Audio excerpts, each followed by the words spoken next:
આજે સુરતને સ્વચ્છ શહેરનો ખિતાબ મળ્યો છે અને શહેરમાં કચરાના ઢગલા જોવા મળી રહ્યા છે. સુરતની સ્વચ્છતા, સુરતનો નજારો. સ્વચ્છ સર્વેક્ષણ 2024માં સુપર ક્લીન લીગમાં ટોચ પર રહેલા સુરત શહેરની સ્વચ્છતાની ચમક ડિંડોલી વિસ્તારમાં કલંકિત થઈ ગઈ છે. સુરતનો અભિન્ન ભાગ ડિંડોલી, જ્યાં લોકો વિકાસ માટે પરસેવો પાડે છે, ત્યાં વહીવટી તંત્ર ગાઢ નિંદ્રામાં છે. ડિંડોલી ભેસ્તાન રોડના પ્રિયંકા સોસાયટી, કરડવા રોડ અને G9 સર્કલ પાસેના ચિત્રો સુરતના સ્વચ્છતાના ખિતાબને અવગણે છે. પ્લાસ્ટિકના પહાડો, ફાટેલા કપડાં અને રસ્તાના કિનારે એકઠા થયેલા કચરાના પહાડો એ વાતનો પુરાવો છે કે સ્વચ્છતા એવોર્ડ ફક્ત ફોટો સેશન સુધી મર્યાદિત છે. આ ફોટામાં ઓટો રિક્ષા અને ટ્રક રસ્તા પર દોડે છે, પરંતુ કચરાના ઢગલા સામે તેમની ગતિ પણ શરમજનક બની જાય છે.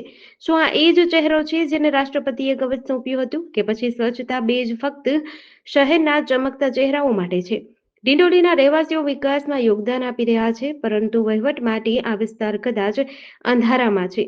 કચરામાંથી નીકળતી દુર્ગંધ અને ફેલાતા જીવજંતુઓ આરોગ્ય માટે ખતરો બની રહ્યો છે, પરંતુ અધિકારીઓની ફાઇલો હજુ પણ સ્વચ્છ છે. JDC ન્યૂઝ સાથે સુનિલ ગાંજાવાલા, સુરત.